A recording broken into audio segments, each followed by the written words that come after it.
This is The Gorge. This is a podcast where my friend Sara and I gorge ourselves on overanalyzing a game or game-related topic. And this week we are talking about licensed video games. We're talking about licensed video games in the flesh. There's no more trying to sync up recordings today, kiddies, because we are sitting in the same room like a pair of normal individuals.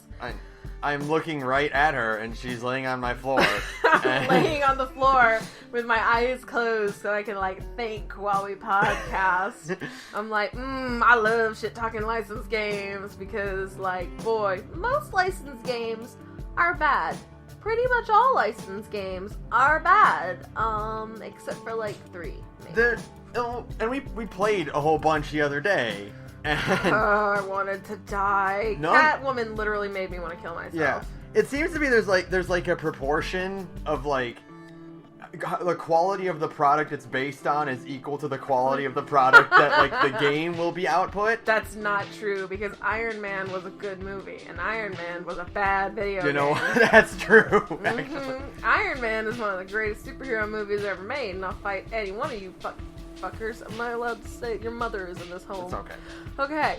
I'll fight any one of you people. Otherwise, because seriously, Iron Man is an incredible superhero movie and a very, very, very bad video game. Did you ever play it? Yeah, actually. I played the Wii version. Ooh, even worse. Somehow you inflicted all of the worst possible combinations of the bad game on you.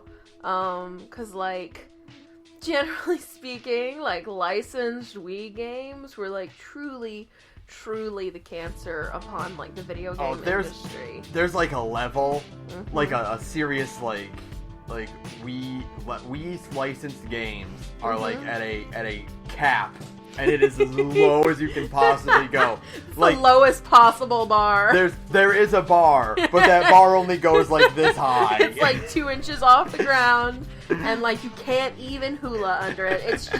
It is that bad.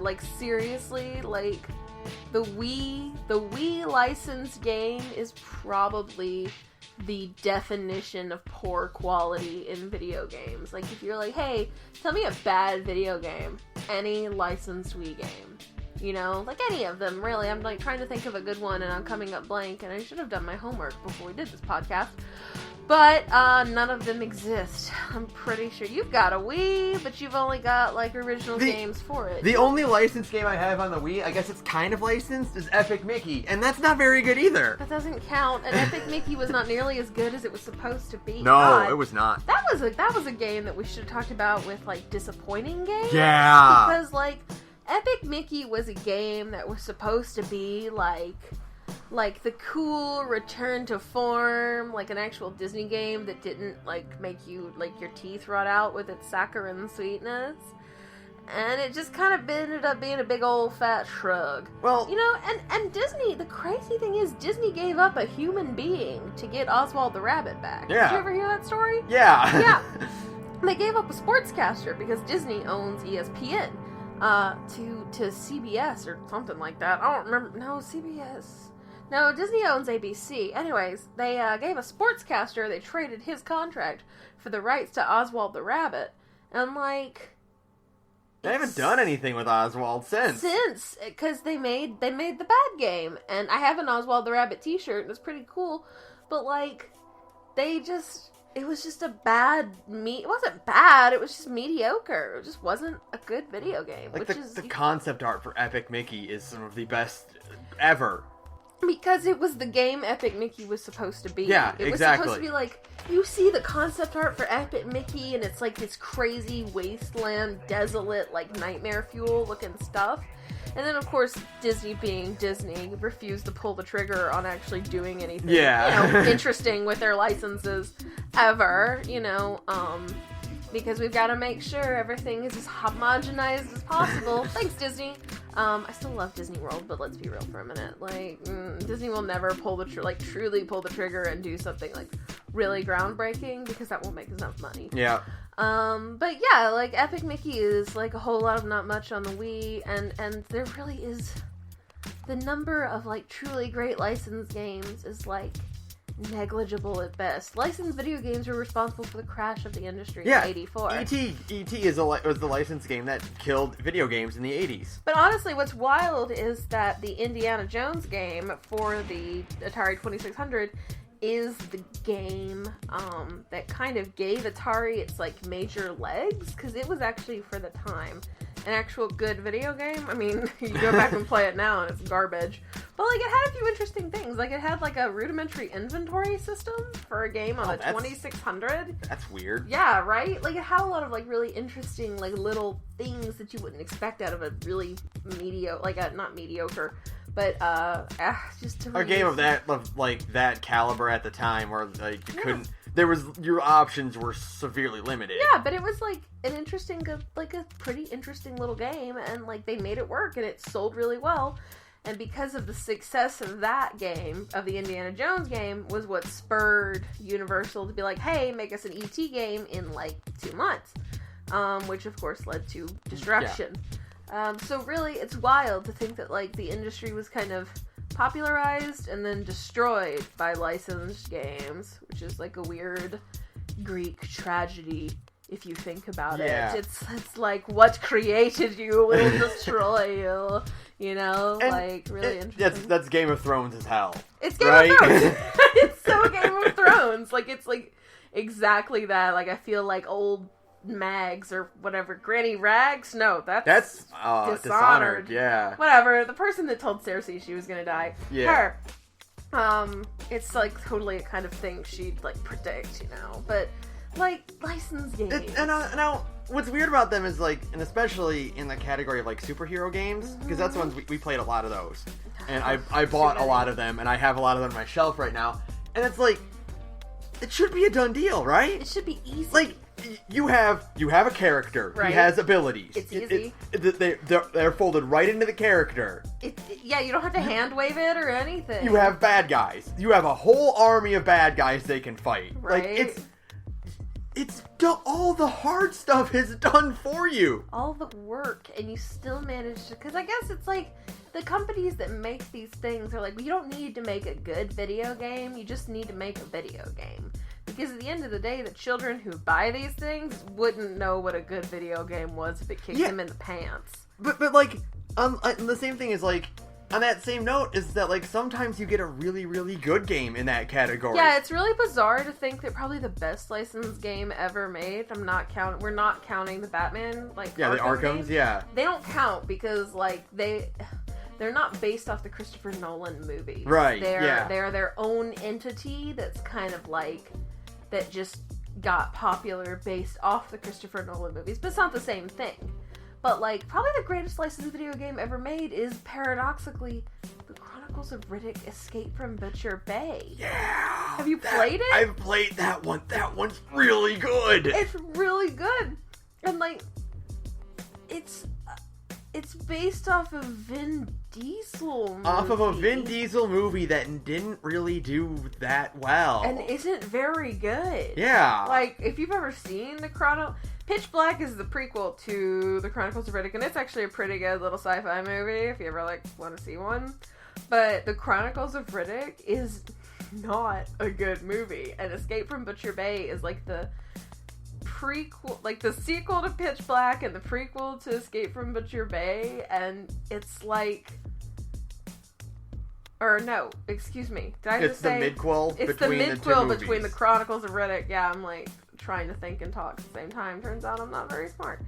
But like, Escape from Butcher Bay is a genuinely good first-person shooter, which is really weird. But it has a good little gimmick with the whole, you know, being able to see in the dark thing, and like, it plays really well, and it's really creative, and it has like good level design, and just like the weapons feel good, and everything's really satisfying, and it's a little short. But, like, it's expectedly... It's, like, you could probably, if you'd played it before, you could probably clear it in, like, 6 to 7 hours, maybe? Which is pretty, you know, short. That's pretty short, but that was, what, an Xbox Classic game? It was it was, like, an Xbox original game. Yeah, so, like, not too unexpected. For an FPS campaign, like, 6 hours is not bad. Back in the day, yeah. These days, they have to be longer because video games are more expensive now.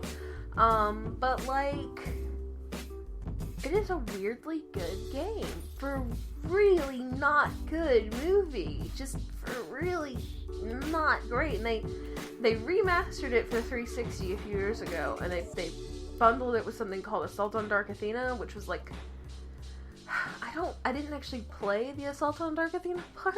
I just never got around to it. Like, I bought it. It was for the 360, and I bought it because I wanted to replay Escape from Butcher Bay. But I never got around to that part because I was just kind of like, well, I got my fix in for like a bit of a nostalgic game that I played with my younger brother, and then I was done with it. But I don't know if it's like considered like a DLC or like a sequel or what. Anyways, nobody said it was very good. Mm-hmm. Which is weird because again, like, it's a sequel to a game that was very good, but they just somehow couldn't rebottle that magic, and so Assault on Dark Athena was just kind of like, eh. Do you know what studio made it? No. Why would you ask me that? Oh. No, I never do my homework when I play these things. Hold on. Assault on Dark Athena. I'll get it. Just, don't mind me. I did my homework. It's just really weird for, like... Starbreeze Studios. Starbreeze Studios? And Tygon Studios. Yeah. Tygon sounds familiar. Did they do anything else? Because that's really what it boils down to, is that a lot of these licensed games are games that are just, like, completely farmed out to the most bottom of the barrel local studios that they can grab the license from. Man, the guys who made Escape from Butcher Bay have made nothing else, like, even, like, notable. They said notable games developed include The Chronicles of Riddick, Escape from Butcher Bay, Payday 2, and Brothers, A Tale of Two Sons. Well, Payday 2 is pretty big. Wait, the same studio that made Assault on Butcher Bay made Brothers? I don't even know what that game is. Oh, that was like a really weird, like, artistic game that came out, I think on the Xbox, where it was like a sort of single-player co-op game where, like, you had to control both brothers at the same time, and, like, it was like an adventure game. Huh. And you had to, like, manipulate both of them at the same time, kind of thing. Like, kind of like the way Ico has you guiding around Yorda, sort of. But, like, it was a very artistic game, and I would not that's a strange resume to have. It is it's a very strange, yeah, and they made a Walking Dead game? Overkill's The Walking Dead? I don't know what that is. Oh, that was probably the first-person shooter. Did they oh, that's tragic. Because they made a first-person shooter starring Daryl from the show, like, not based on the comics. Hey, there's another bad license game. Oh, there you go. There you go. Look at that. We did it. I didn't play that one. Tell me how bad it was. The Walking Dead one? Yeah. It was, you know, zombies would clip through walls, or they would get stuck in their walking animation. Yeah. And its big thing is that Norman Reedus did the voice for the character. Oh, okay. Like, that's kind of all it's got going for it. It was the most generic first-person shooter type thing. Generic shooty bangs, bad first-person shooter license game. So, like, the most standard of, like... Yeah.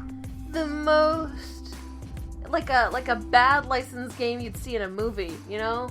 Yeah. Well, like, what I've noticed is that, like, it is, for the most part, it is live-action material that has the worst licensed games. Because you can't, like, it's so hard. Part of it, and we kind of saw it with, like, Catwoman, is, like, the guy who so we played Catwoman, and I did legitimately hate myself afterwards, and I felt like I was dirty on the inside afterwards, having played it. Because nothing in the game's design makes sense. Who makes a game where you can't use the face buttons at all? The face buttons in that game do nothing. They do nothing. Did you Google it afterwards? I didn't even want to, but, like... They do nothing! It makes no sense! Who makes a video game where you jump with R1? Who sat down and made a design document for this game and said, this is what we're gonna do? Like, even in first-person shooters where, like, the face buttons aren't used as much and you mostly use the triggers because you need your thumb on the second analog stick. Yeah. Even then, jump is usually regulated to, like, the bottom button or the top button. It's in most of the times it's X, and in Bethesda games, it's the top button or Y or whatever you want to call it. But it's always X at the bottom. But yeah, like, it's God, I gotta roll over. Like, I'm, like, laying. So, like, the point is, who thought that was a good idea? Who said, yeah, let's make the R1 button of all fucking things? And then it was like, the analog sticks controlled your attacks? Yeah. Like, you moved the analog stick in the direction that you wanted to attack. It was awful. It was awful, and I can't believe... But, like, so it was, like, based off a live-action movie where the detective from Law & Order once was the love interest in that movie, but they couldn't get the likenesses to his face for the game, so they just used, like, generic blonde men, and it was, like... It's, like, the ugliest fucking game I've ever seen. No, because the Catwoman character, the Halle Berry model, is, like, really well done, you know? Yeah. And she's got, like, this great-looking texture and, like high poly count, and then everyone who isn't Halle Berry looks like a Vice City character. Like, straight up mitten hands, and, like, weird pixelated texture mouths. And, like, weirdly unexpressive, like, just blank faces that look like they were made out of, like, 3-week-old dough. Like, here's Halle Berry in, like, her halter top that's, like, cut up, and, like, her shiny pants that have, like, scratches and marks, and then here's, like, the detective guy, and his shirt is blue. His shirt is blue, but it has, like, no other colors going on. Like, by the way, that costume is so fucking stupid. It is so hideous. Like, who sat down and thought, like, there has never been, unless you're talking, like, Michelle Pfeiffer in, like, Batman 2, there's never been a good Catwoman costume in the movies. Like... In the movies, no, because it always either looks like hot mess, or it, like, oh, she's Catwoman. Because her goggles kind of look like ears when they're up. But even that was, like, a total hot mess because it was so bland and it's still... Like, they were going for, like, the Eartha Kitt look from, like... Yeah! But it's like, you did the Eartha Kitt Catwoman in the wrong Batman franchise. Yeah. Because, like, it's the serious business Batman franchise and you went for Kitty Headband? Really? Like... And then, like, the only good one was Michelle Pfeiffer's badass, like, stitched up, crazy, amazing one. But, like, you can never bottle that lightning again. What I'm saying is, you know how awesome Catwoman looks in the Arkham Knight game? She looks great. That's the costume they should always use. She looks, like, amazing in that. So cool. I'm like, why didn't they use that for Batman for The Dark Knight? I guess because The Dark Knight Rises is a bad movie. Sorry, guys. The Dark Knight Rises is an actual bad movie. It's like not even, it's basically kind of like the plot of The Avengers again, because it ends almost the same way. Sorry, guys. But yeah, no. I hope somebody comes and tells me how wrong I am about Batman The Dark Knight Rises so I can tell them how wrong they are. Anyways, Christian Bale is a bad Batman anyways. But, like, the point is that, like, because you spend all this money on getting, like, the likeness of a person in their movie, there's no money left to actually make the good game. And it's like, you can't be like, oh, we just won't get the likeness, because what's the point then? Yeah, like, that's the whole point of, like, making a licensed game, is that you're playing the movie. Maybe that's why Assault on Butcher, or Escape from Butcher Bay is so good, because it's a first-person shooter, and you don't actually need to see Vin Diesel that much. Also, because I'm betting Vin Diesel probably, like, was there testing it too, and he's like, right. I want to be cooler. I want this game to be good, because because he's, like, a huge nerd. He's, like, the coolest guy in the entire universe, even if they won't stop making Fast and Furious movies.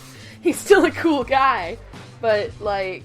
Oh god, those movies are never gonna stop, man. No, they're gonna keep making. Look out for The Fine and the Furious coming soon.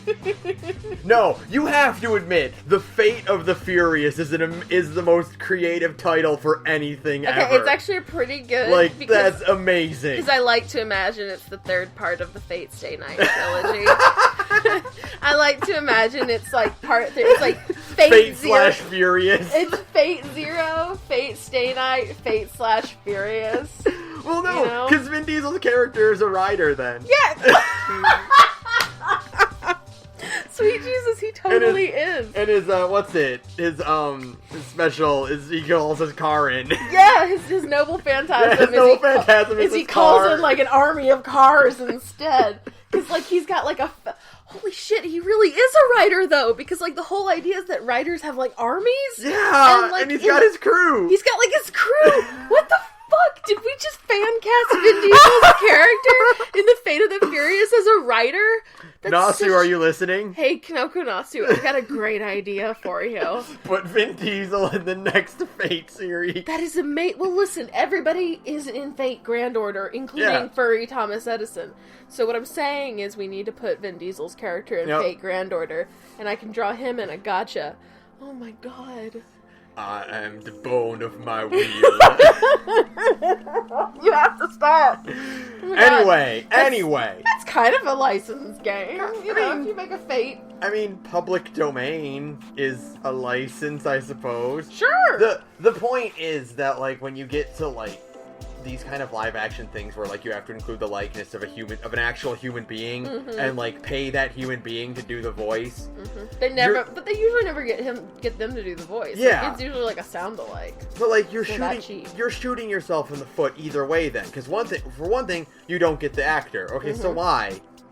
I don't. God, I just. If you do get the actor, then you're just throwing money away. You are. So either way, just don't. Just make a good, make the game good, and then work out the rest of it later. And like, not to say that like it's not necessarily a done deal. Like it's an absolute thing but at the same time it kind of is, because the only good, like, Spider-Man 2 is like the best movie-based video game of all time.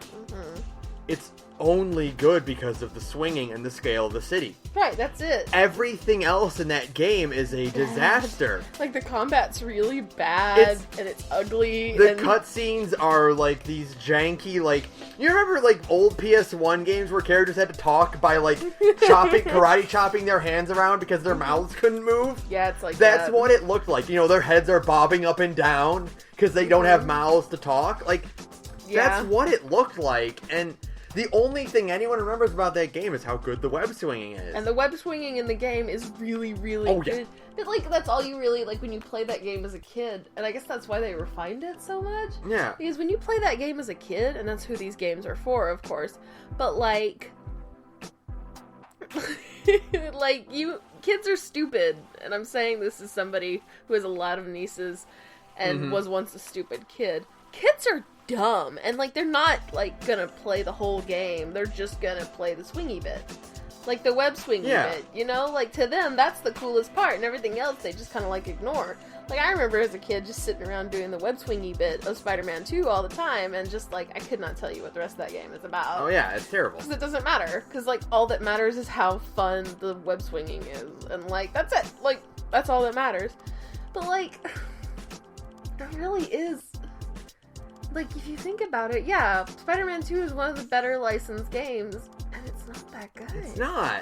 Like, it really is like Chronicles of Riddick, and like, I think, surely there are others. I mean, like, I'm trying to think of licensed games that are, like, based on a very specific product, because, like, you can find good Batman games, you can find good superhero games in general. Yeah. Like, I'm trying to think of which, like, count, like, which movie had a good game, or which, like, TV show or book had a good game. If you branch out into TV shows, there's a few, like, does the X-Men beat-em-up game count? The 4-person beat-em-up game? That was... The arcade one? Yeah, does that count? Because it was based off the cartoon, wasn't it? No. No? There wasn't one based off the cartoon? There wasn't one. Okay. Because the cartoon, like, most of those products are based off of just the 90s and 80s designs, and, like, the cartoon is also based on that. There wasn't really one based off of, like, the cartoon. Yeah. Okay, then I guess I'm wrong there. Because, like, the X-Men 4-person beat-em-up arcade game is, like, a genuinely good game. I guess that kind of counts, because that's still a license that they're drawing from. Yeah. But I feel like that's cheating, you know? Like, I feel like if you're saying, like, well, it just kind of draws from, like, comics, that kind of feels like cheating, because then that also means that, like, the Batman Arkham games apply, and I would not call those licensed games, they're just Batman games. Yeah, you wouldn't put them in that category of, like, we gave this license to a studio and they made this game. Like, the Batman Arkham games are more like tributes to these to the entirety of Batman. Yeah, than they are they're like their own contained universe. Yeah, that just exactly. So happens to be Batman. Like it's like the way the Batman animated series was its own contained universe. Yeah. Like the Batman Arkham games are their own like world. So those don't really count. And like I'm trying to think of something that does count. I guess like, but I haven't played it, so I wouldn't be able to say definitively. Like the Steven Universe phone game. Everybody says Attack the Light is good. But that problem is like that's a phone game, you know? Yeah, You always have to caveat that kind of thing with it's good for a phone game. Yeah, but like maybe when the RPG comes out, well, that'll count, right? If it's good, but it might not be good. Who knows? Right? I don't know anymore. It's always just like so weird, and like it seems like giving your game to like a movie or like a live action TV show or something like that is a fast ticket to making crap. Mm-hmm. No matter what, even because I just realized I'm thinking about this. Street Fighter, one of the most beloved fighting games of all time, had a fighting game based off of its movie. You're so right. And like, it was crap. You fucked up Street Fighter. How did you not just re-release? How did you make a like Street Fighter the movie, the game? Like, how did you not just like re-release Street Fighter 2? How did you not just like take the Street Fighter 2 engine and just replace those sprites with like Van Damme, you know? Yeah, ones that look like Van Damme or just Raul Julia or whatever. Edit them a little bit and then just put them in the thing. Like you don't have to try to go back to that just copy paste it. I mean, for real, it's fine because you have the license. You can just do that. Why not just steal wholesale from Street Fighter 2 instead of making the bad game? And see, that's what they should do for licensed games is wholesale rip off existing products. Other good games. I've said this over and over again. The best Iron Man game in existence is called Zone of the Enders 2. You're right. Because that's exactly how it should play. You lock onto an enemy, you charge a beam, you fire the beam at the thing, you lock onto another enemy, you have a ton of different weapons and guns to play with. It's fast, you're dashing around in midair. That's how it should play. Yeah. Rip that off. Get Platinum to make the Spider-Man game, okay? Platinum has made games with wall running. It's made games with combo systems. Didn't Platinum make a Korra game? Platinum made the Korra game, yeah. Did it ever come out? It was alright. So, like, even then, I don't even think Platinum can do it. I think licensed games are just cursed, you know? Like, they're just, maybe that's what it is. Maybe it's like an ancient curse from beyond time. And it's like, if thee shall try to make a licensed video game, no matter what you do, you're gonna fail. Because I think it's just that, like, TV licenses and movie licenses and whatever are just too restrictive. You've got to keep it into a certain look, you've got to keep it in a certain world, but you can never go too far from the story of the movie, because, like, then it still has to be... Like, in the case of, like, the Korra game, I didn't play it, but the idea is, like, you can't affect the story too much. Yeah, it has to be in between seasons, because you can't do anything that will directly affect the plot of the show. Which means it's kind of pointless. Yeah. Like, there's nothing, like... It can never be anything of merit. Nothing that matters can happen. Because otherwise, then you've kind of created this thing where your game, like, for you to enjoy the show, you've got to go play this game, and not everybody's going to have a game system. Yeah. You know? Like... I don't know what it is, because, like, they can get the license to a company and have them make a good game. And I don't know... It's like, a lot of these things, it's like, the studio that makes the original product, they've got the money. They've got loads of money. But they don't care. And that's really what it boils down to, is they don't care about what they're doing. About like to them it doesn't matter. Would you not? It's the exact same thing as, like, of of getting the businessman into the studio. Yeah, exactly. And it's like, which is the part that will make me the most dollars? Like, that's all that really... I mean, that's all that these games are, is just, like, shameless cash grabs at the end of the day. So, like, no, they don't actually have to be good as long as they get bought, because, like, the way the industry is set up now, like, with games, like, GameStop and stuff, you can't return an opened video game. Yeah. You know? Like, so... You buy the game, they got their money, and you got fucked. You know, Yeah. all you can do is trade the game in, and that technically makes GameStop more money, because they can turn around and resell the game and make their dollars back. Now, what is kind of interesting is that there's like a trending chart you can kind of pick up with like licensed products like that. Mm-hmm. And like, they really got into like the like for in the NES and SNES era, that you wouldn't find like a game that dipped too far into the quality dungeon. Yeah. Because like, for one thing, you didn't have to worry about licensing for like licensing a character's likeness. Yeah. Because they're gonna be sprite based, and Yeah, like you're not gonna do the work to like mocap a human being into it, but you can just draw a picture of them, and that's what the character will look like. Right. We really only got into like the bad licensed games When we hit 3D. Yeah, when we hit like the PS1, PS2 era. Mm-hmm. And then that's when we got like crap like Catwoman. And I know if you think about it too, that is true, because like I was just thinking, you were playing on like when we were test streaming a few days ago, we couldn't make it work. Yeah. You were playing the Aladdin game, and like those were good like Yeah. Aladdin and The Lion King and DuckTales Yeah. were all really good games, because they were just... They didn't have to be about anything. They just needed to have the cartoon characters in them and be kind of fun, you know? And because back then, we didn't have the, like, glut of studios. Mm-hmm. Because, you know who made the Aladdin game for the Genesis? No. Capcom. Oh! Huh. You know, like, Yeah. they'd get, like, really good studio... Like, Capcom made all the Marvel games. Yeah. Like, all the like, X-Men, Mutant Apocalypse game we played was Capcom. Capcom made all the fighting games. Yeah. They made Marvel Superhero War of Infinity. Like, Capcom was behind all those, and, like, I think Capcom even made Lion King. They probably did if they had the contract to make... And I don't know. Yeah.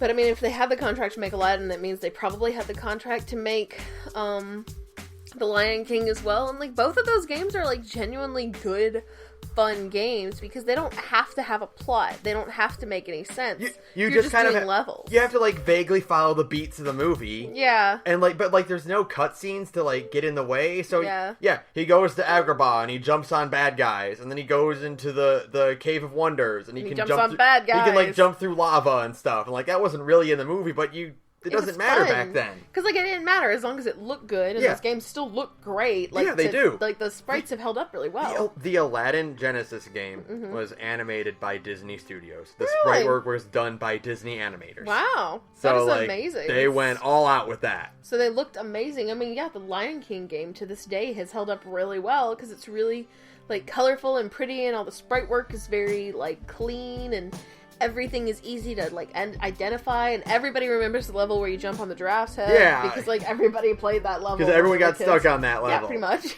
And, like, those games were, like, genuinely fun, because they didn't have to be anything but fun. Like, we didn't expect anything out of them. And then, like, the idea was, like, well, we can recreate the movie in, like, 3D. And, like, basically what I'm saying is 3D gaming ruined licensed games. Because by that point, the industry had not only recovered from the crash, and it was finding its feet, it had this whole new generation, and everyone wanted to try it. And because of that, like video games had finally, like, quote-unquote grown up to not being, like, a just for kids kind of thing anymore. Yeah. So, now you have these adults who are like, well, we can make video games aimed at a different audience. And it just never works. Yeah, so all these minor studios pop up trying to get in on 3D, and they're handling systems they've never touched before. And that's when we started getting, like, the really, really bad movie tie-ins. Yeah, because it's like, you can't... I mean, you just can't turn a movie into a video game. It doesn't work that way. Because, like, movies are something completely different. They're contained stories that take 2 hours. If your game takes 2 hours to complete, you've got a bad video game. Yeah. Sorry, unless it's, like, a $5 indie game or something. Like, if your game takes 2 hours, whoops, you made a bad game.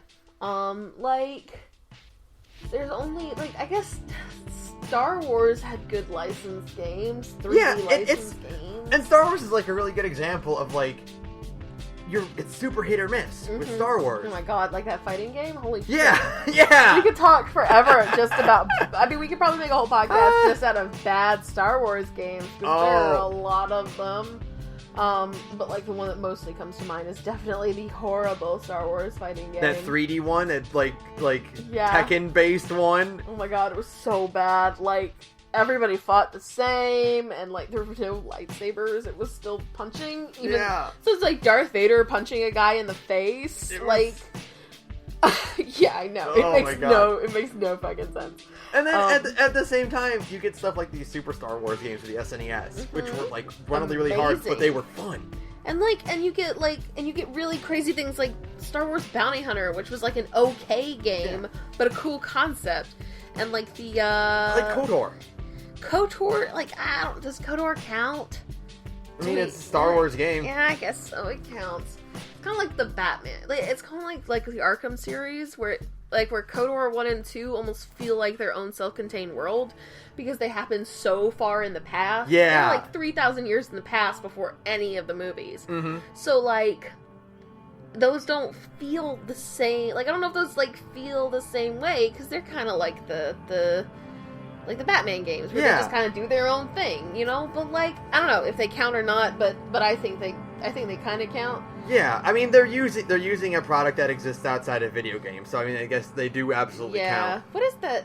Hold on, I just had it pulled up. That one Star Wars game name that, you played as stormtroopers? Hold on, wait. Battlefront? Republic Commando. Yes, was that one. Weirdly awesome. You played as stormtroopers during the Clone War, and it was very Rainbow Six, where you had control over a squad. You had a team, and and it was an FPS, and it was actually really good, and it was such a weird idea to play as a clone troopers. But it was they kind of, like I said, they took the idea of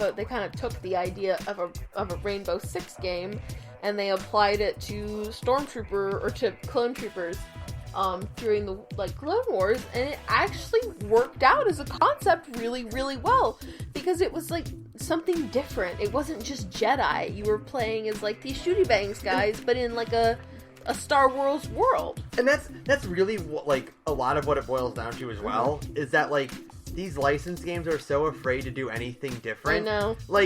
When you're playing, for example, just because they're the ones that come to me to mind, the Iron Man or the Captain America game for the Wii, it's Chris Evans Captain America, it's Robert Downey Jr. Iron Man. You're in the movie universe. Yeah. And they don't do anything different from the movies. Right. Meanwhile, you look at stuff like Arkham or Republic Commando, where the Arkham games are doing this giant amalgamation of everything Batman is. He doesn't look like Christopher Nolan or whatever. Christian Bale. Christian Bale. I got you. He doesn't look like Christian Bale. He doesn't look like Adam West. Yeah, George Clooney. He doesn't.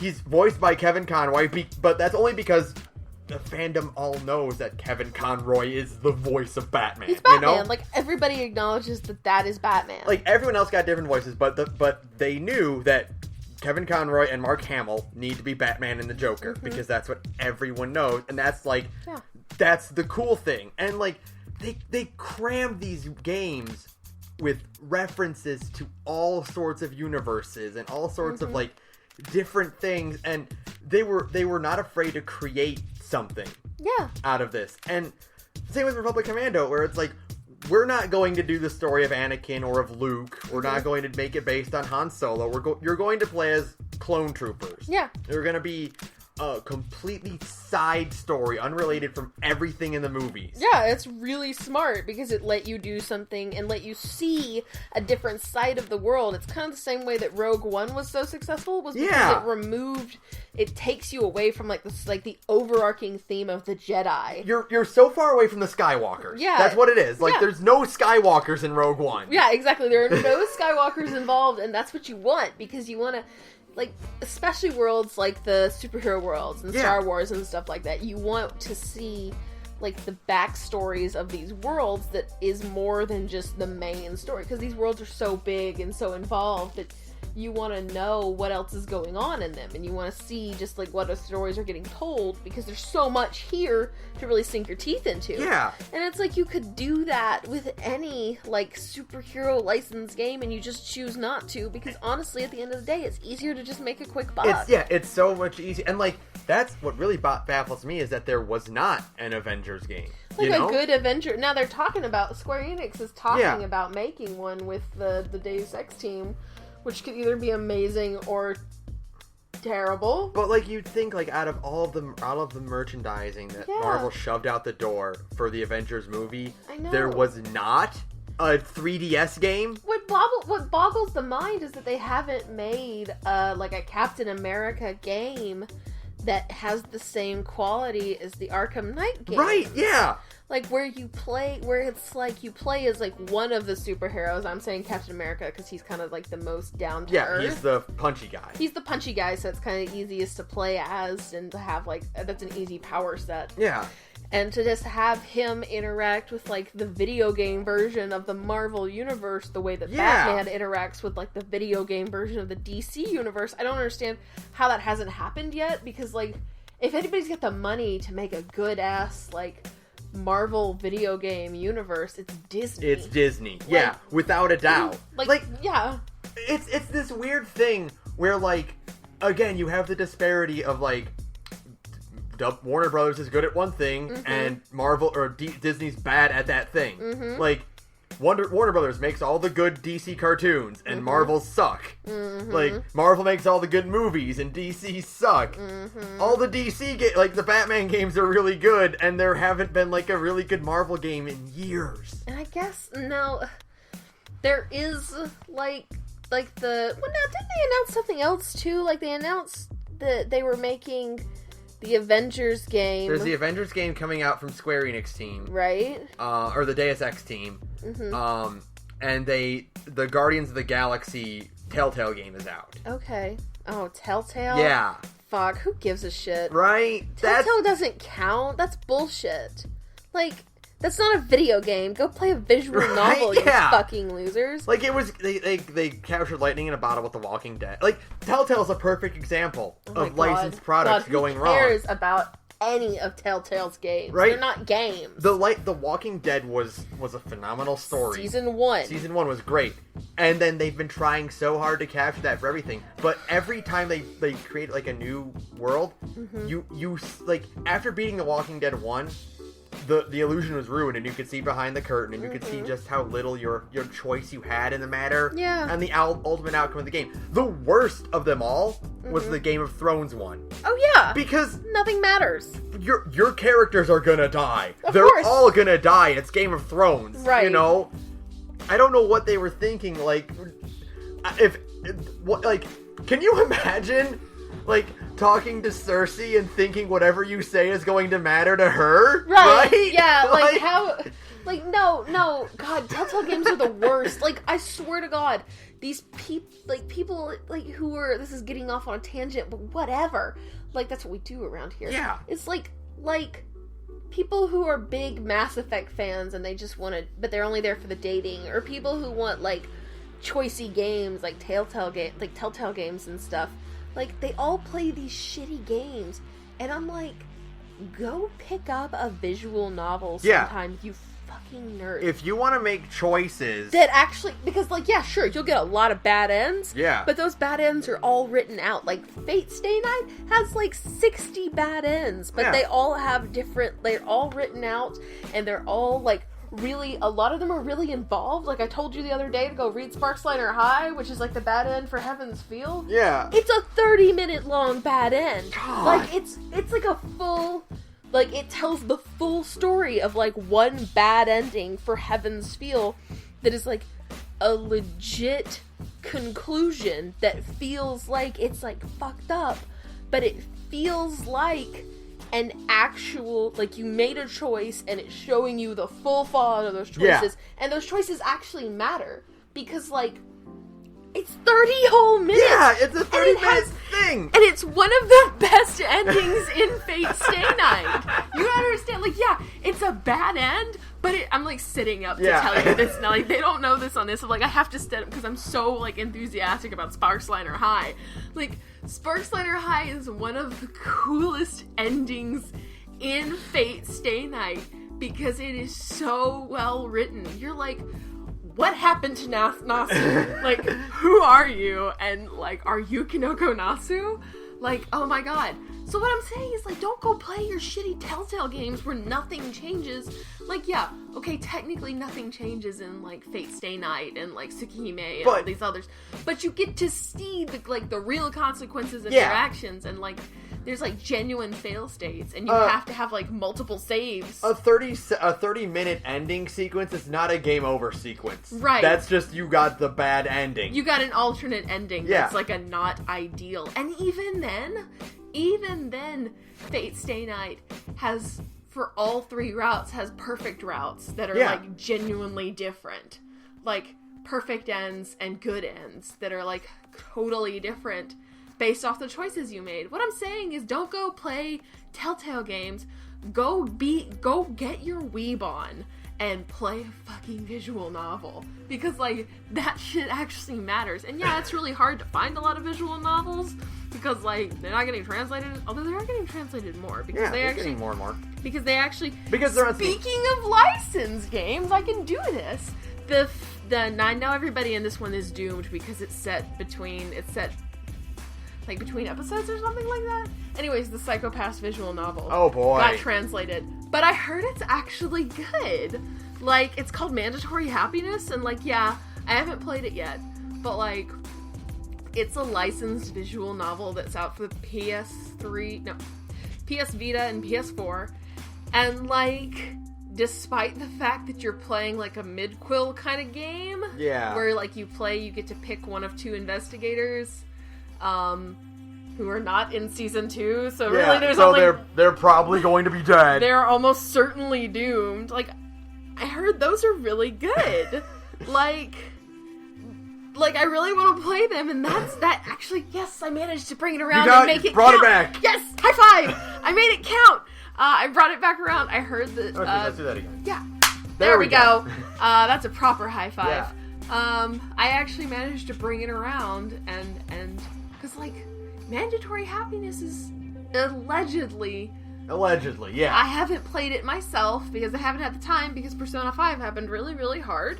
I heard it's really good, so I actually want to, like, sit down and play that one at some point because, like, yeah, licensed visual novels. Honestly, I feel like visual novels are more of a game than Telltale games are a game. Well, the problem with Telltale games, like, visual novels, again, like, it's kind of hard to categorize them because it's mostly just a choose your own adventure book. Mm-hmm. That's just, it's on a screen. But that's what a Telltale game is too. Yeah, but, like, Telltale, like, a visual novel gives you, like, options all the time. Mm-hmm. And Telltale games are also trying to be, like, really limp adventure puzzle games where it's like, how do you get this crank to work?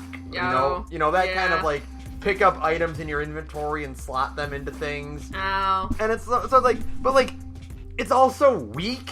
Yeah. That it's like, well, it's not even really a challenge. Right. You know, there's visual novels on one end of the spectrum, and there's Monkey Island, on the other end. And at the very dead center is Telltale. And in the barren wasteland between them is Telltale. Where it's like, nothing I do matters, there's only one solution to this puzzle, all the items are in this room. Right. Like... Yeah. How did we get off on this tangent? Because we were talking about Cat Marvel licensing out games and how they're doing the Guardians game. Oh, right. Which, the Guardians game should be like, the Guardians game should be an 80s style, sprite-based beat-em-up. That is the best idea you've ever said to me. With, like, weird monsters that you fight, and you can pick as Star-Lord, Gamora, Drax, or Groot, and you call in Rocket as a striker, Yeah. You pick up the Rocket icon, and he swoops in and drops, bombs on the area. Right, or like the other way around, since it's Guardians of the Galaxy 2, you could play as Rocket and have like Baby Groot be like an item to use. Like, I don't know, other than, you did just remind me, 80s style 4-person beat 'em up game, that's another good licensed game. Scott Pilgrim. Yes, the Scott Pilgrim game. Because again, it wasn't based exactly on the movie. Exactly. It wasn't based exactly on the comic. It was a separate entity that was not it hit the basic, most like decent beats of the story. Right. But it wasn't afraid to do a different thing with them. Right. You know? And it had some damn good Anamanaguchi music. Oh, yeah. And it got, what's his name? Ryan Paulson, I think? Yeah, the one who does that really good sprite work. Yeah, weird, like, kind of creepy, sexy sprite work. Yeah, like really cool, it has like a good like sense of weight and balance to it. Yeah, he does great sprite work.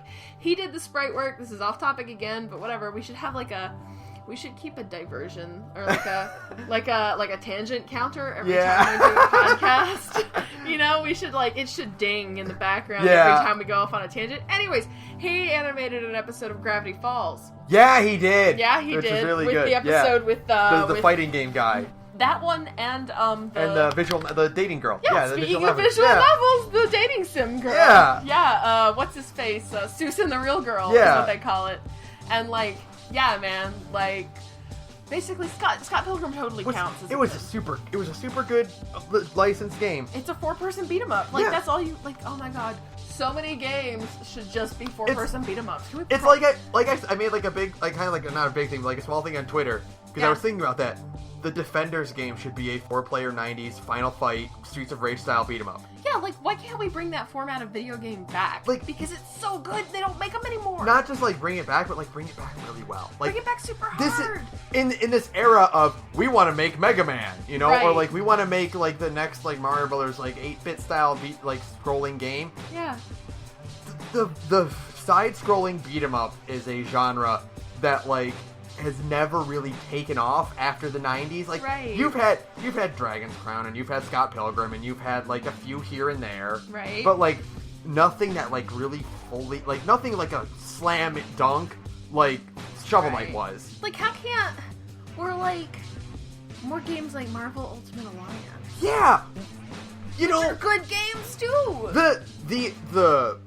The Marvel Cinematic Universe at this point has enough heroes to make a 4-player squad-based isometric beat 'em up style game. Right, and it would be awesome because Ultimate Alliance has so many badass combo attacks and stuff. I spent $90 to get the limited edition, the gold edition of Ultimate Alliance because the DLC isn't available anymore. Right. And just like Batman, the Ultimate Alliance and the Marvel Legends games, again, they're not based on an existing version of those characters. It's a big amalgamation of just Captain America is just, he's all the Captain Americas at once. Right. It's so all these characters combined, they look like the ultimate versions of these characters, but they're not. They're their own separate entity, and they're not afraid to just do weird things with these characters and have them all stand out and be the best parts of those characters. And it's such a shame that they discontinued that franchise. And it was a good franchise. It was successful and it was fun. You had X-Men Legends, you had X-Men Legends 2, then Marvel Ultimate Alliance and Marvel Ultimate Alliance 2. Mm-hmm. And at this point in both in the comics and in the movies, you have so many new unique heroes that you can put into a game. Yeah, exactly. The new Miss Marvel and all of the new versions of heroes and stuff. You could put them in a new Ultimate Alliance game and it would be the coolest thing ever. It would sell. It would so sell. Because people still love Marvel games and they still love Marvel heroes, obviously, because people keep going to see these movies. Yeah. It would be so easy to do this and make money off of it. And you can make it good. It just needs to be that 4-player, put it on and because people are still obsessed with online multiplayer, put the whole thing online. Yeah. And or have it be where you can play it with 4 controllers at home, old-fashioned style, or have a waiting lobby on the internet where you can just get with your friends and play it on the internet together. And it would be so easy and so fun. So simple. What we're seeing is that for one thing, we fortunately kind of seen, like, the downfall of crappy licensed movie-based games. Because, like, after the PS3 era, Xbox 360, PS3 era, like, we Wii haven't era, really seen them halfway. they've really fallen off. Because I guess they realize it's just not a money and, maker anymore. and, like, a lot of these smaller studios, again, are losing the ability to stay in business because the industry's kind of, like, it's for the better this time that studios are closing because the amount of work that goes into games now needs to be at a certain level with the technology available. What they need to do is, because like you mentioned, the Scott Pilgrim game, they need to give these games to indie developers. Yeah, I agree. Because indie developers will see that money coming in and they'll care. Yeah, they'll make. I mean, you don't need to send it off to some like terrible faceless entity that's just gonna make a bad game that's just gonna sell a few 100,000 copies and a few thousand copies in the first week, and then word of mouth gets it, and by then they've already made their money after word of mouth gets around.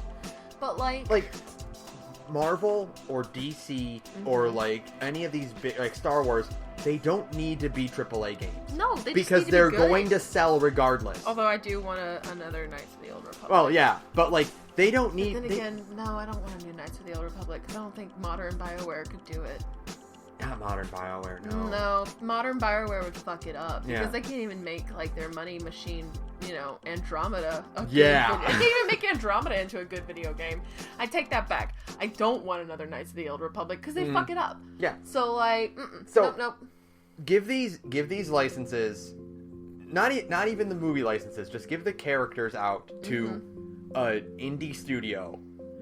Have them release a game onto the PSN or the Xbox Live Arcade. Yeah, and make it good. And you will make your money back tenfold. Because it's just like... Because they'll see that and they'll say, oh, it's a Spider-Man game for $20 and I can just download it. And it's a good Spider-Man game.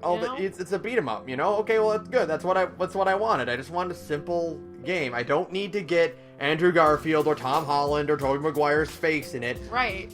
The truth is, the people who are actually going to buy the video games don't give a shit that the actor is in it, okay? Right. The only time it's ever mattered is when Hideo Kojima does it, okay? That's right. the only time anyone has cared. And the distinction is, like we've talked about, the distinction is that, like, Hideo Kojima isn't being like, we're getting Tobey Maguire to record the dialogue for the Spider-Man game. Right. Like, he's cast, like, Norman Reedus in the game. Because he just likes Norman Reedus. Yeah, he's a crazy person. He's mocap Norman Reedus' face onto this character. He's not being... It's not like, oh, we got this actor to do the voice because he's from the show. Right. Like, it's a whole separate entity that he's just casting actors to be in his game. Right, exactly. It's a different beast entirely, which is hilarious. Like... So, like, the audience won't care that the guy, won't care that Christian Bale is Batman. Right. They don't give a shit. Because you don't want to see him without the mask on anyways. Yeah. Who gives a shit?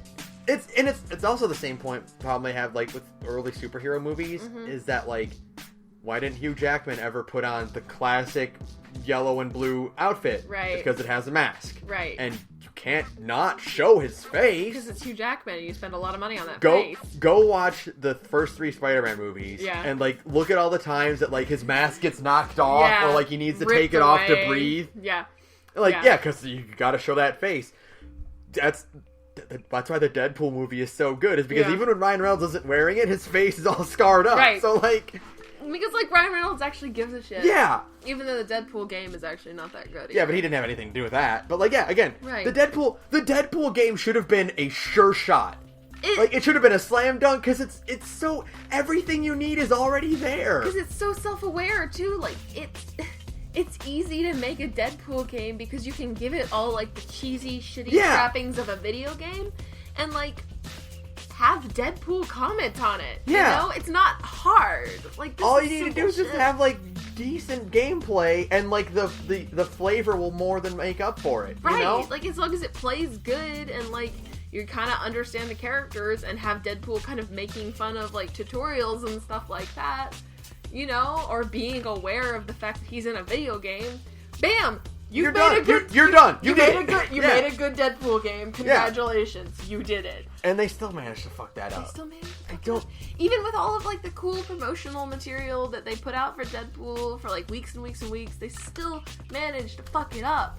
Like, why can't Marvel has so much money now? They've got Disney money. They've got Disney money. They have the best-selling superhero franchise in movie history money. They've got that going for them, and they can't get it right. I don't understand. All their other products are slam dunks. Except for their cartoons. Yeah, except for their cartoons. But, like, all their, like, merchandising and all of their promotional stuff is all, like, the best it can ever be. And they can't get their video games down. And I don't understand. They're still depending on Capcom to make their good games. Yeah, pretty much. Because, like, Marvel vs. Capcom is, like, their only, like, really slam dunk game right now. Like, yeah. Like, I'm looking... if you look at my shelf, I have, like, the 3 or 4 Spider-Man games for the Xbox 360 that came out. Uh-huh. None of them are that great. One of them, like, Edge of Time over there, came out around only the same week as Arkham City came out. And, like, I love Spider-Man. Right. He's my favorite superhero of all time. Right. It doesn't stand a chance to Arkham City. No, because, like, the Batman games are genuinely good games because they're just doing their own thing. Yeah. Like, you don't need to make... The mistake that people make these days, or made back in the day, and, like, we're just only now getting over it, you don't need to make a game that comes out at the exact same time as the movie. Yeah. You just need, if the movie is good and, like, sells well, and of course Marvel games are going to be good and sell well, or movies. Yeah. Are going, because that's just Marvel now. Marvel just has total cultural dominance, and that's a creepy thing that I'll talk about another time. Yeah, later. Because it gives me the creeps. But they have total cultural dominance, so you know that it's going to be a hit. You know it's going to be good. Like, so you don't need to put out a game immediately. You just need to put out a good Marvel Universe game. Yeah. If you build it, they will come. The problem is, like, the Marvel Universe itself as a core is timeless. Yeah. You can put out games whenever you want. You just don't make them based on the movies. Yeah, just make them good. Because the problem is, the common audience doesn't see Captain America and say, oh, it is Chris Evans from the Captain America movie. I shall buy the game. Yeah. They'll say, oh, it is Captain America, like that movie I saw. I'm going to buy the game. They don't care that it looks like the actor. They don't care that it's based on the movie. They like there is a big bulky muscle man in red and blue, and he has a shield, and he will punch the Nazis. Right. That's all that they care about. Yeah, I know. Marvel seems to, like, treat its fan base as, like, I'll be honest, more intelligent and more, like, obsessed than they actually are. Yeah. Like, it doesn't need to be that complicated. Just make a cool Marvel video game universe. The way Arkham has made a cool Batman video game universe, you know? Hire Rocksteady. It's not... Because, like, I don't think they're loyal to WB. I don't think so, anyway. Hire them to take the Arkham engine and throw it onto Daredevil. Or throw it onto Spider-Man. Or throw it onto Captain America. Well, Insomniac is making a Spider-Man game. That's true. And God willing, it'll be good. That, like... And you know why it looks good? Because from everything, from his costume to the setting and everything, it's not based on the movies. Right. It's not based on the cartoon. It's not based on anything. It is a fully unique, idealized universe. Right. It's just like a unique, individual Spider-Man video game universe. That's all you need. If Marvel was smart, they would springboard the way they did with, like, the way they took Iron Man and then springboarded the entire Marvel Cinematic Universe off of Iron Man. Like, because everything went up around Iron Man.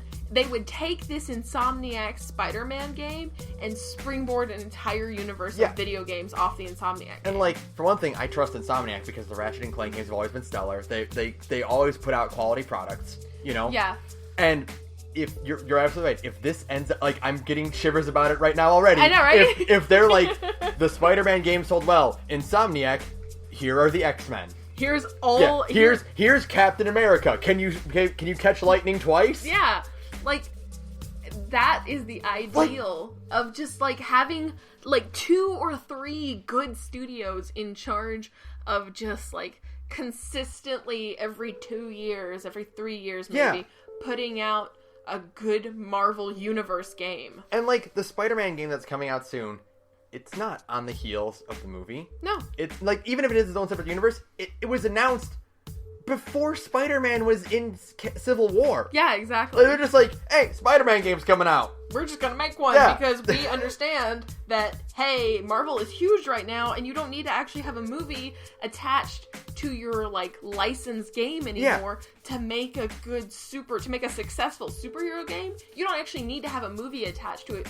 Because obviously, the Batman series has proven they haven't put out good Batman movies since The Dark Knight. Yeah. And, like, the Arkham games still make good games. Oh, they crushed every, like, review, every crazy. award ceremony was just Arkham. Because it's good. Yeah.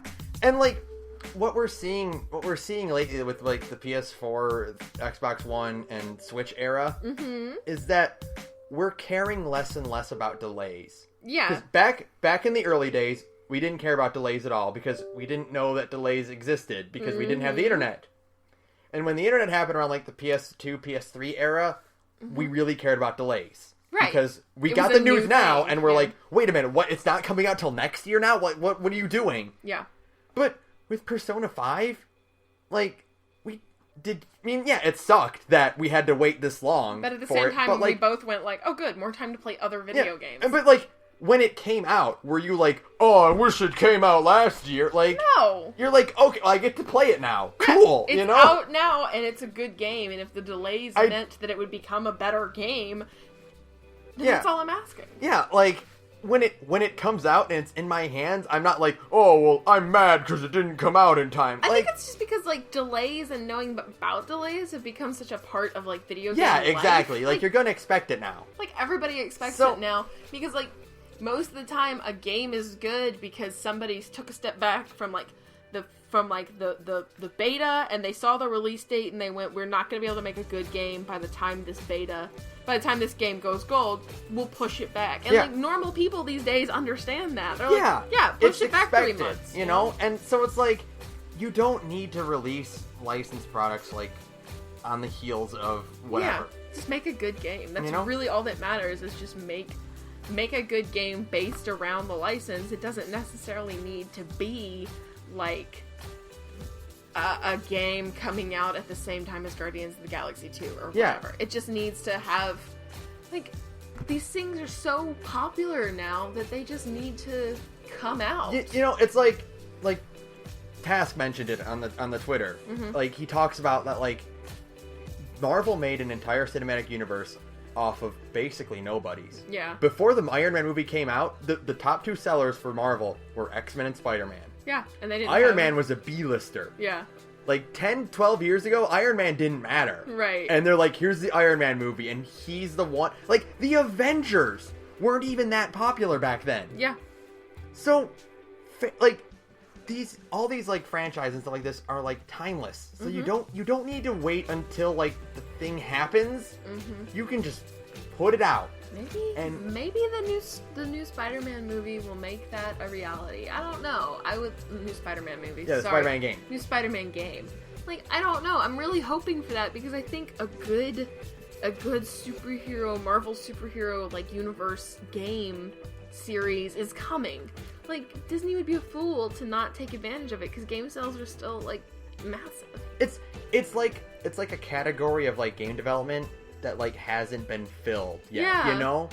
Yeah, like, exactly. The idea of, like, superhero games is, like, a on the big map of, like, video game products, like, a group of quality superhero games it's not there. Yeah, there's, like, only a few, and it's mostly Arkham. Yeah. You know? Like, that's kind of it.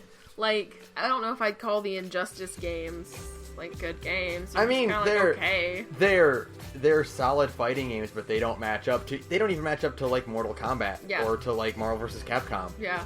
It's kind of like, it shouldn't be this hard when you have that much money. Yeah, what it boils down to is that licensed games in general is, like, it shouldn't be this hard to make a good licensed game. And they almost overcomplicate it. When you have, like, a movie or a show or a game or whatever that's, like, it's this really cool, like, action series. And the movie might be incredible. You know? But, like, when you have a movie like that and you have like characters that have powers or have abilities, it shouldn't be this hard to make a game that's actually fun to play to go along with it. And it's the same reason, like, I always get like confused and be like, oh, I can't wait till this game gets a movie. Yeah. You know, because I'm like, the exact opposite is true. Yeah.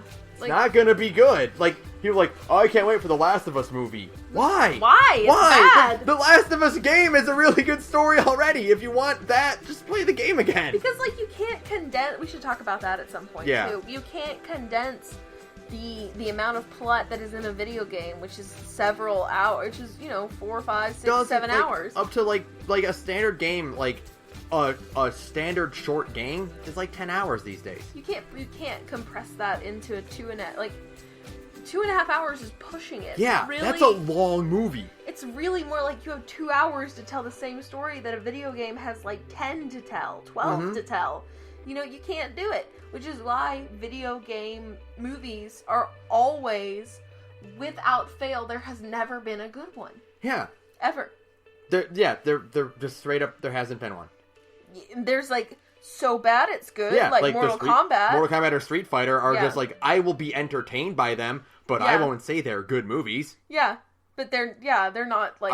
If I want to see Van Damme try to do American accent, that's hilarious to me. Yeah, you want to see a French guy play the Japanese god of thunder. Yeah. For sure. Then you definitely go watch Mortal Kombat. Otherwise, but they're not good. They're not good. And, well, Mortal Kombat actually has some decent fight scenes. Yeah. But like as a movie, it's not very good. But the difference between that is that when you're adapting a game to a film, you lose the interactivity part of it. Yeah, so you're losing, because let's be real, most video games have bad stories. Most video games are not very good stories, because what makes video games good is the interactivity. So if you take away the interactivity, you're just kind of left with like an okay story, and usually being directed by some idiot, you know, who doesn't understand the franchise. So when you see like, I'm just gonna take a hypothetical as this one. If you watch Die Hard, for instance, Die Hard as a setup could be a good video game. Yeah. You're a guy, you have to go from the bottom floor to the top floor, and you have to beat up dudes along the way and like pick up their weapons and swap cycle weapons. That's a standard brawler or first person shooter or whatever. Yeah, it could be good. But like the idea of like adapting that now is ridiculous. Yeah. Because what you really want out of that is you don't want a Die Hard game. Yeah. You want a game that's kind of Die Hard-ish. Yeah. You want a game where you play as a beat up cop who fights guys and like fights henchmen with his fists and like climbs a tower. Right, yeah. Like, you don't want to play as John McClane. You just want to play a game that's kind of like that. That makes you feel like John McClane. Yeah. You don't necessarily want to be John McClane, because who cares, Like, most people understand you can't make Die Hard into a good video game, but you can take the idea of Die Hard and kind of twist it around and make it into... Because, like, the idea of, like, climb a tower, fight the bad dudes...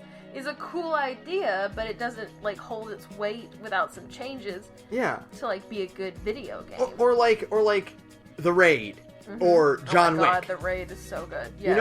Like The Raid or John Wick would be great concepts for video games. Right. You know? Like, I don't want to play as Keanu Reeves shooting guys because I've already played Enter the Matrix, and that was not a good game either. Oh god. We're always remembering new bad video games. The list is endless. There's endless. Endless trash! Fuck you, it's forever! And it never ends with licensed games. Red Letter Media thinks they have it bad. We've been having crappy licensed products every year for eternity. It never ends. Not since it literally never ends. You'd think E.T. would have made us learn our lesson, but clearly not. Wow. You'd think people would be like, maybe. I'm beginning to think bad licensed games are a curse put upon us by the E.T. I wonder if it's like the E.T. cartridges themselves got mad that we buried them out in a desert, and so they cursed all licensed games. It's your fault. You own one. I own one, yeah. This is why your life is so sad.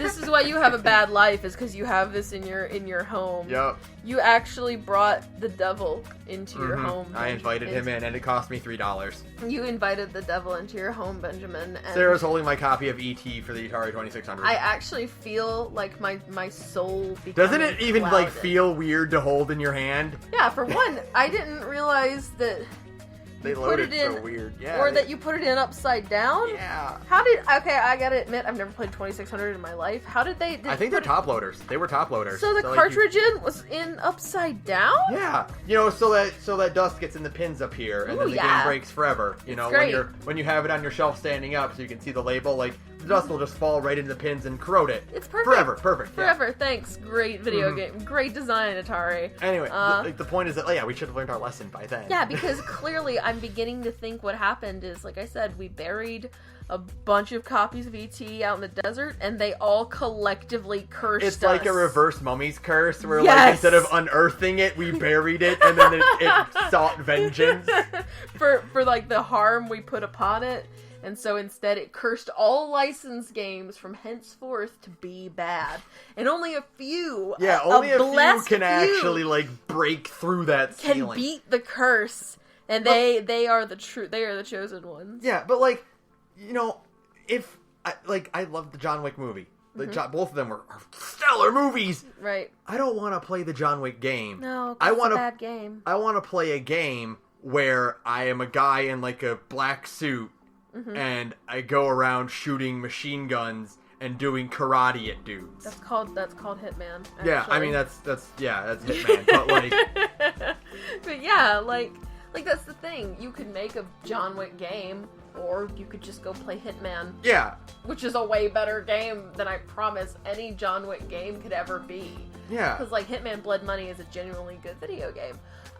Like, you will never be able to top, like, your shitty license game will never be able to top an actual video game. They'll never, like, hit that like, we always say, like, you'll never make Call of Duty money, or you'll never make Zelda money, but, like, licensed games can't even make, like, the bottom of the barrel money. They can't make the same kind of quality. Like, your shitty John Wick game will never be as good as Hitman Blood Money. So, like, why even try? Like, your licensed game is never going to be as good as a video game made by an actual video game company who knows what they're doing. Like, your bad licensed game is never going to be as good, ever. Unless, of course, you're, Escape from Butcher Bay. Yeah, unless you're, Rocksteady and you make Batman. Or, right. Unless you just take the idea of that franchise and make something unique out of it. AKA, you make a real video game. Yeah. Surprise, surprise. Like, it's not hard. Like, it's really not rocket science, but at the end of the day, I mean, it is just... It was, like you said, it's on, like, a major downswing. I haven't seen a lot of, like, licensed games lately based off of, like, grown-up properties. Like, the there's Wii... little kid properties. Like, well, yeah, I mean, you're gonna get, like, your Trolls games and stuff like that. Those are never going to go away. But, like, the difference between stuff like that is, like, those are made for an audience of babies. Right. And, like, they're not going to be the kind, like... They're not going to be the games that we're going to want to play, you know? Right, yeah. Like, but... the inevitable, like, Seen It game that comes out for the PS4 is not for us. Right, and it's just, it's just like... The difference is that, like, the Captain America game or the Iron Man game are advertised at us. And they're like, hey, we can do it too! No, you can't, and we can see that really clearly. But they're on the downswing, which is, they're on, like, I haven't really seen anything like that lately. So, like, I guess we've kind of cleared the hurdle. Maybe they learned their lesson. Maybe we'll just get good superhero games soon. Maybe Spider-Man is going to start a revolution. Who knows? That'd be nice. Spider-Man kind of did technically start a revolution by making a lot of money with the Tobey Maguire movies, so maybe it'll happen again. Like, good Spider-Man movie is kind of the beginning of the superhero, like, genesis, Like, it started with Blade. 1998. Blade. Did Blade sell well? Yes. Really? Blade was the first successful superhero film. Huh. So Blade is the genesis of the superhero genre. We should get a good Blade game then. A Blade game would be awesome. That would be fucking dope, right? Like that's an easy concept to turn into a He kills video. vampires! You go on missions, kill vampires! What a simple concept. That is so easy to make into a video game, now that I think about it. Yeah, How have they not gotten a good Blade game? Right? What the fuck? There's so much potential for, like, really, really good games out Yeah. there. Not even superheroes, like, just out of, like, any sort of, like, really good action thing or anything like that. All you have to do is just not be afraid to branch out. And do something different. Like the potential John Wick game, like the hypothetical John Wick game. Mm-hmm. You and I know it would be, we've got Keanu Reeves' likeness and you can see his pores in this. What it should be is a really artistic, like, cel-shaded style game that, like, captures the feel, like, the neon, like, the dark, but, like, the light neon, like, visuals of John Wick. It should capture that style and sleekness in its art style. And it doesn't need to be the retelling of John Wick as a video game. It just needs to play well and look cool. Yeah, it can be whatever John Wick's adventure you want it to be. But, like, it just needs to capture that feeling, and it will be more successful that way. I agree. But, yeah. So, yeah, man. Licensed video games. It's fucking crazy. Maybe someday we'll get a good one. Maybe someday, Ben. And, like, yeah, I can't believe I didn't mention this the entire time. But, like, the best licensed franchise we have out there is Kingdom Hearts. Kingdom Hearts doesn't count, Ben. Does it, though? It doesn't count. It's a Disney product. It doesn't count. I'm not letting it count. You're not letting... I'm not letting Kingdom Hearts count because I'm not letting you turn another podcast into Kingdom Hearts. I'm not. I wasn't going to do that. I just wanted to mention it because I don't want someone on Twitter to be like, you forgot to mention it. I'm like, yeah, because Kingdom Hearts is like a whole thing, you know? It's like the kind of like how I don't technically count the Batman games. Yeah, because they're their own... They're their own thing. They don't count the way that the Kingdom Hearts, Kingdom Hearts and Batman don't count. Like, sure, you're using Disney characters, but it's like its own self-contained universe. Yeah, it's not an adaptation. You don't need to, like, know the character or, like, whatever. Like, you can kind of go into it kind of blind and just kind of figure it out on your own. Like, you just need to know the core concept of these characters. You don't need to know what part of their thing they're in.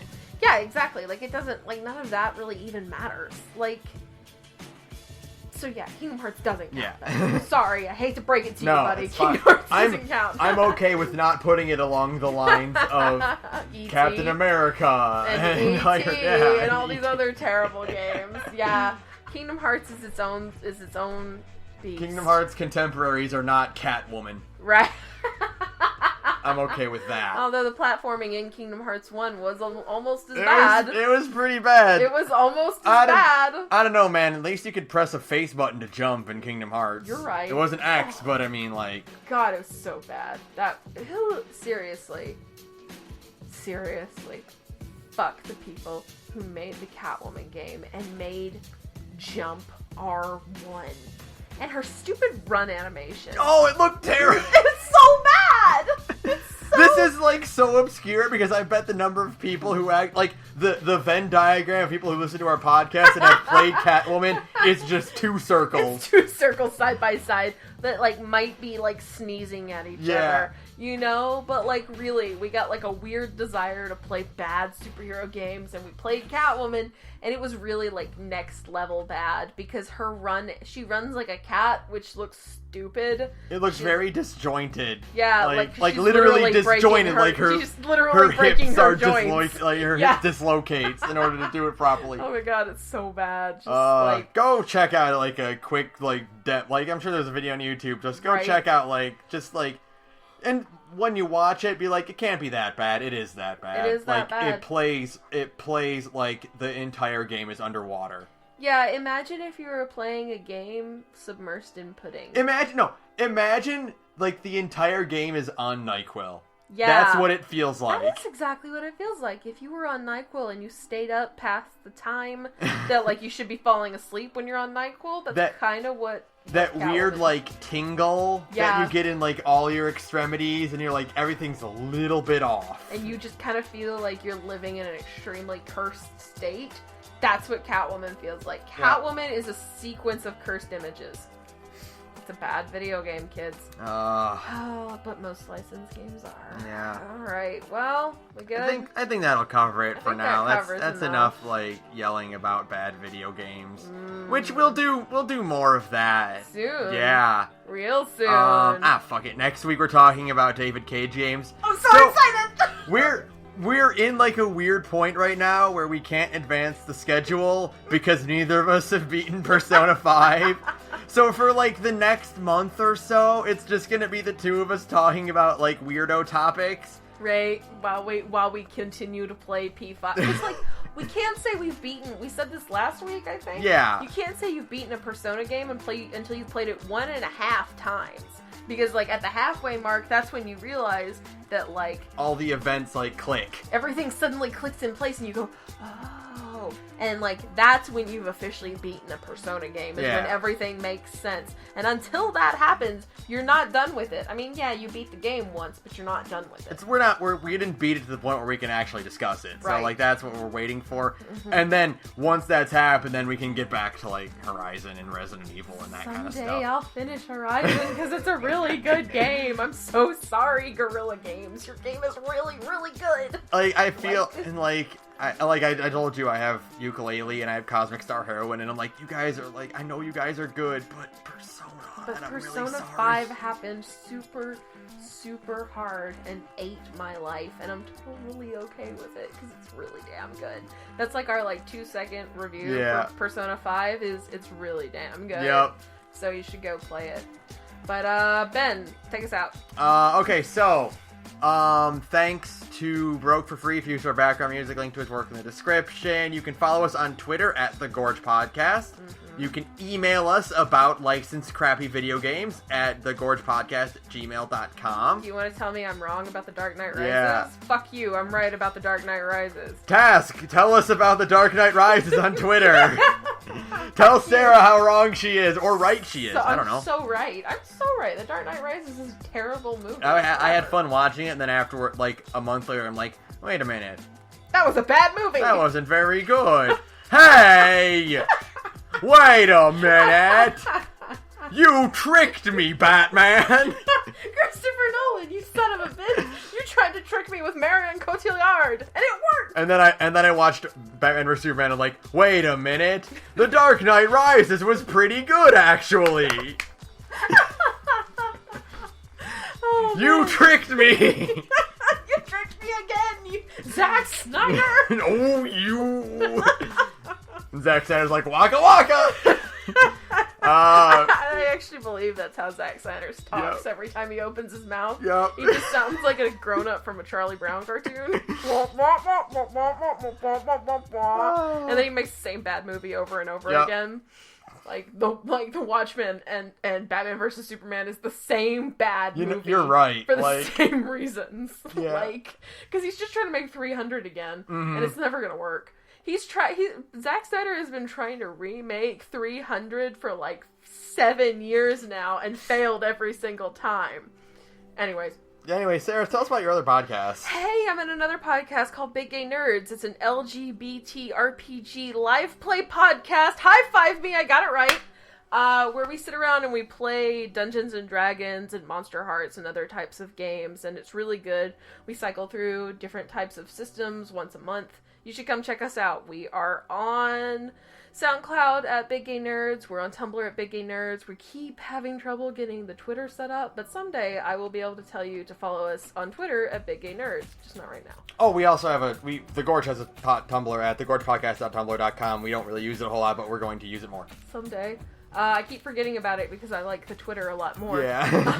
The Twitter is also easier to log into. Yeah, it is. Because it's always on my phone. Yeah, because, like, Tumblr still hasn't done the thing like Reddit has done where you can swap accounts really easily, and I wish Tumblr Yeah, did that. Tumblr will never do anything smart like that. It's Yeah. Tumblr. So, yeah. Tumblr launched a new app, like, despite the fact that their current app doesn't. They have like some new startup little weird social network thing. I didn't even check what it was, but I got an email about it like, hey, come check out our new thing. And I was like, you can't even make your current thing run right. Maybe you should take a break, Tumblr. So like, yeah, anyways, Tumblr will never make it work right. Yep. So maybe someday we'll remember to use the Gorge Tumblr. But for now, just come follow us at Twitter. We're pretty cool. Yeah. Is that everything? Yeah, that'll be it. Fuck licensed games. Fuck the jump in Catwoman. Yeah, fuck the jump in Catwoman. Good night, everyone. Good night, guys.